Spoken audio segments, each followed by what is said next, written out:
2024 డిసెంబర్లో మొదటి mega PTM శ్రీకారం చుట్టాం. తర్వాత ఈ ఏడాదిలోని జూలైలో 2 కోట్ల మందితో రెండోసారి మీటింగ్ పెట్టుకున్నాం. గిన్నీస్ రికార్డ్ సాధించాం. ఈరోజు 3వ మీటింగ్ పెట్టాం. ఈరోజు మీటింగ్ పెట్టినప్పుడు నాకు అనిపిస్తుంది, మనం పెట్టే రిసోర్స్ అన్నీ అది ఓసారి నిధులు ఖర్చు పెట్టడం కానీ, సమయం వెచ్చించడం కానీ, ఇవన్నీ చూసినప్పుడు ఇది భవిష్యత్తు కోసం చేసే ఒక మహత్తరమైన కార్యక్రమం. ఇప్పుడే మీ మినిస్టర్ గారిని చూశారు. ఆయన చెప్పినప్పుడు చాలా స్పష్టంగా రాబోయే 3 ఏళ్లలో ఆంధ్ర మోడల్ ఆఫ్ ఎడ్యుకేషన్ దేశానికి చూపించే బాధ్యత నాదని ఆయన హామీ ఇచ్చాడు. మీ ముందరనే ఆ విషయం మళ్ళా ఒకసారి నేను కన్ఫర్మ్ చేస్తాను. ఈరోజు మనందరం కూడా గుర్తుపెట్టుకోవాల్సింది, ప్రజల్ని ఆస్తిగా తీసుకోవాల్సిన అవసరం ఉంది.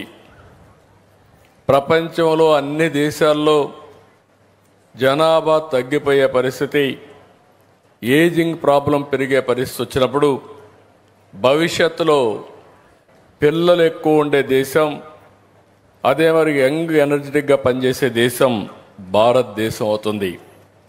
వాళ్ళు కానీ తీర్చిదిద్దితే నాకే ఆశ్చర్యం వేసింది. ఇప్పుడు అక్కడ పోయినప్పుడు లోపల చూశాను, వాళ్ళ నాలెడ్జ్ చూశాను. వాళ్ళ దగ్గర నేను నేర్చుకునే రోజు తొందరలో వస్తుందని నా భావన. అంత నాలెడ్జ్ మన పిల్లలకు ఉంది. వీళ్ళకి కానీ సానబెడితే ప్రపంచాన్నే శాసిస్తారని కూడా నేను మీకు తెలియజేస్తున్నా.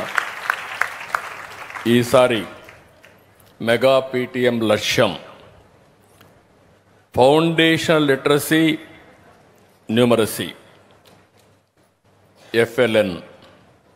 అంటే ఏదో చదివేశాం, పై తరగతికి అప్గ్రేడ్ అయిపోయాం అన్నట్టుగా కాకుండా అన్ని సబ్జెక్టులో బేసిక్ పట్టు సాధించేలా బలమైన పునాదేసే కార్యక్రమం ఇది.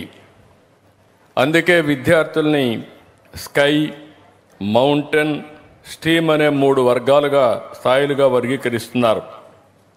మీ పిల్లల బలహీనతలు ఎక్కడున్నాయి, వారి బలం ఏంటి, అదే సమయంలో వారిని ఏ విధంగా మళ్ళీ ట్రైనింగ్ చేయాలి అనే విషయానికి ఇక్కడ శ్రీకారం చుట్టారు.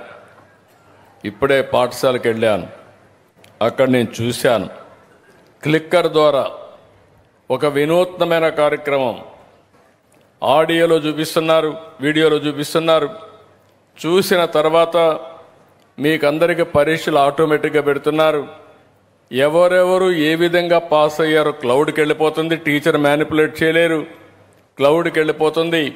సరైన సమాధానమా లేకపోతే అందులో కూడా ఎంత స్పీడ్లో చెప్పారు, బాగా ఆలోచిస్తున్నారా, క్విక్గా చెప్పారు, ఇవన్నీ కూడా ఎవాల్యుయేషన్ అయిపోయే పరిస్థితి వస్తూ ఉంది.